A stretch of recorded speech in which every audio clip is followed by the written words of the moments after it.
राधे राधे।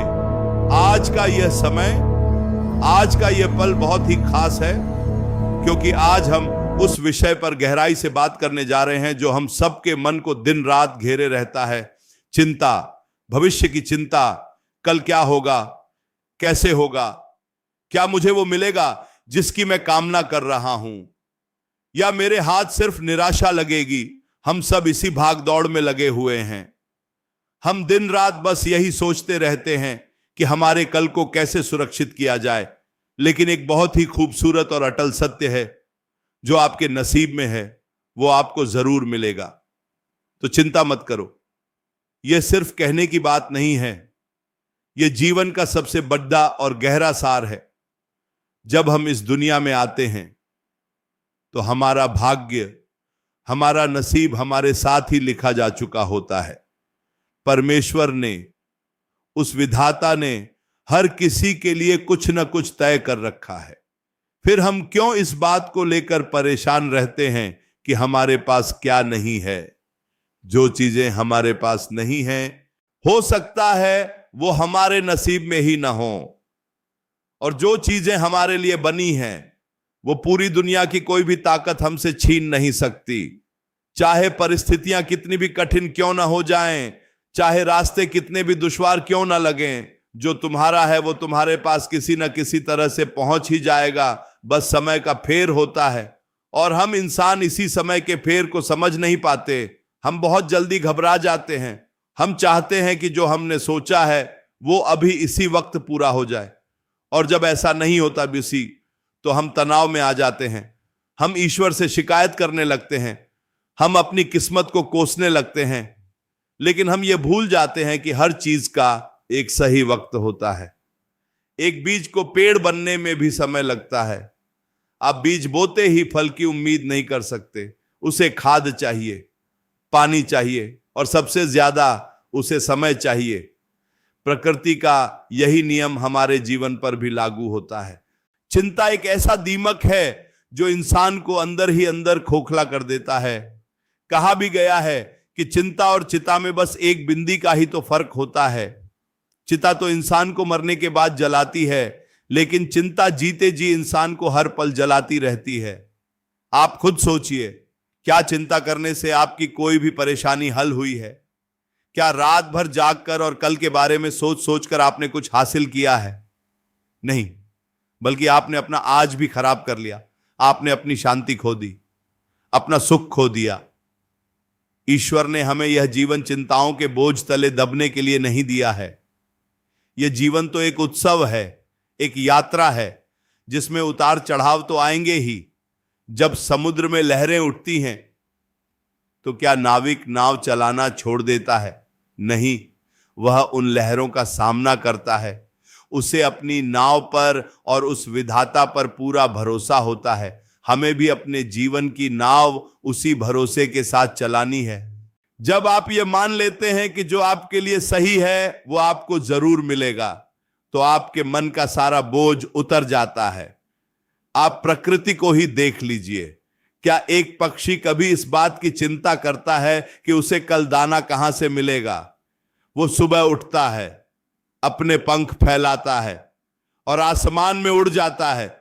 उसे पूरा विश्वास होता है कि जिस ईश्वर ने उसे जीवन दिया है वो उसका पेट भी भरेगा, और शाम को वो अपना पेट भरकर ही अपने घोंसले में लौटता है।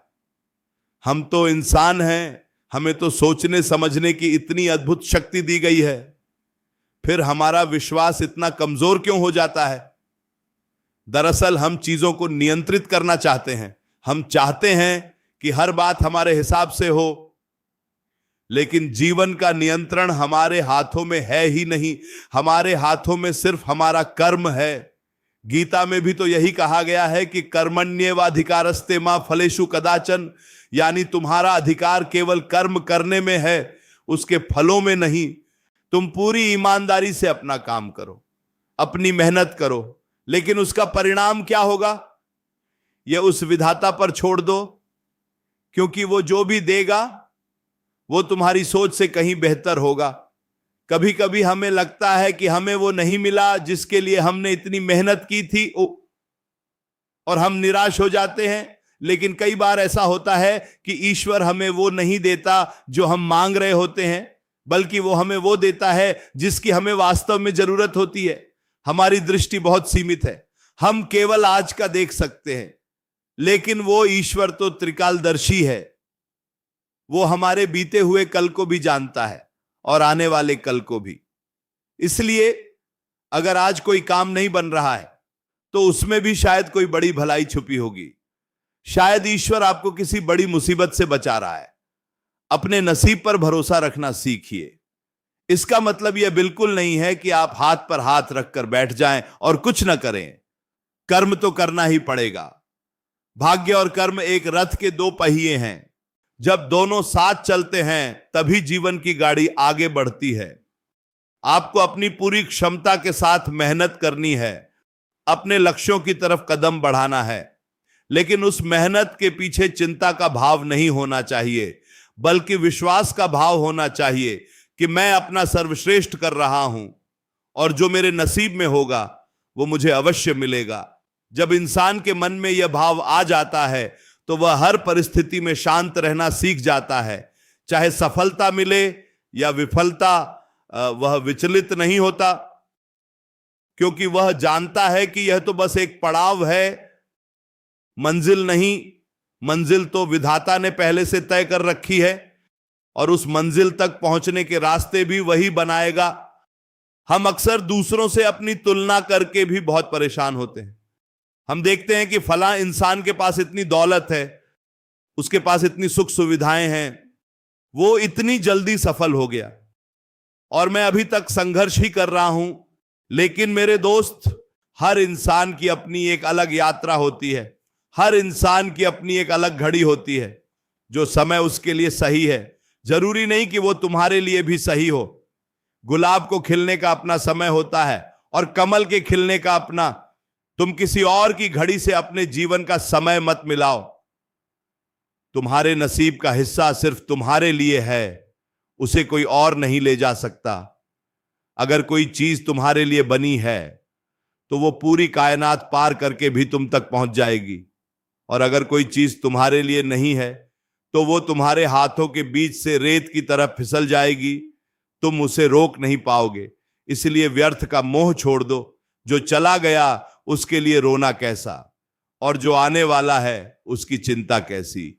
तुम बस अपने आज में जियो। यह जो पल तुम अभी जी रहे हो यही सत्य है। बाकी सब तो या तो स्मृतियां हैं या कल्पनाएं। कल जो बीत गया वो अब तुम्हारे हाथ में नहीं है, तुम उसे बदल नहीं सकते, और कल जो आने वाला है उसे तुमने देखा नहीं है।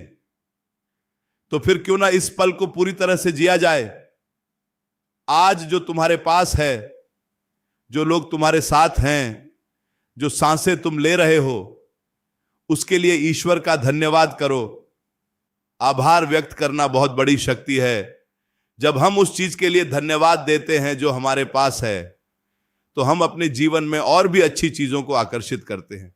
लेकिन जब हम हर समय शिकायत करते रहते हैं कि मेरे पास यह नहीं है, वो नहीं है, तो हम उसी नकारात्मक ऊर्जा को अपने जीवन में बढ़ाते जाते हैं। इसलिए अपनी सोच को बदलो। चिंता की जगह चिंतन को अपने मन में लाओ। चिंतन करो अपने कर्मों का, चिंतन करो अपनी अच्छाइयों का, खुद को बेहतर बनाने का प्रयास करो। जब तुम खुद को अंदर से मजबूत और सकारात्मक बना लोगे तो बाहर की कोई भी परिस्थिति तुम्हें हिला नहीं पाएगी। तुम एक पहाड़ की तरह अडिग हो जाओगे। याद रखो, रात जितनी भी गहरी क्यों ना हो, सुबह की किरण को रोक नहीं सकती। तुम्हारे जीवन में चाहे कितना भी अंधकार क्यों ना छाया हो, वो तुम्हारे नसीब की रोशनी को मिटा नहीं सकता। वो रोशनी तुम्हारे अंदर ही है, तुम्हें बस उसे पहचानने की जरूरत है। और वो पहचान तभी होगी जब मन से चिंता का पर्दा हटेगा। यह संसार एक रंगमंच है और हम सब यहां अपनी अपनी भूमिका निभा रहे हैं। हमारा काम बस इतना है कि हम अपनी भूमिका पूरी ईमानदारी और सत्यनिष्ठा के साथ निभाएं। बाकी इस नाटक का अंत क्या होगा, ये तो वो निर्देशक ही जानता है जिसने ये नाटक लिखा है। और विश्वास मानिए, उसका लिखा हुआ कभी गलत नहीं हो सकता। तो आज से, अभी से अपने मन को समझा लो कि व्यर्थ की चिंता नहीं करनी है। अपने होंठों पर एक मुस्कान लाओ, एक गहरी सांस लो और खुद से कहो कि जो मेरा है वो मुझे मिलकर रहेगा। कोई भी बाधा, कोई भी परेशानी मेरे नसीब को बदल नहीं सकती। मैं सिर्फ कर्म करूंगा, फल की चिंता नहीं। जब तुम यह भाव अपने भीतर उतार लोगे तो तुम देखोगे कि जीवन कितना सरल और खूबसूरत हो गया है। तुम्हें हर छोटी चीज में खुशी मिलने लगेगी, नींद अच्छी आएगी और सुबह उठते ही एक नई ऊर्जा का एहसास होगा। तो बस चलते रहो, बिना रुके, बिना थके और बिना किसी चिंता के, क्योंकि जो तुम्हारे नसीब में है वो तुम्हें जरूर मिलेगा। राधे राधे।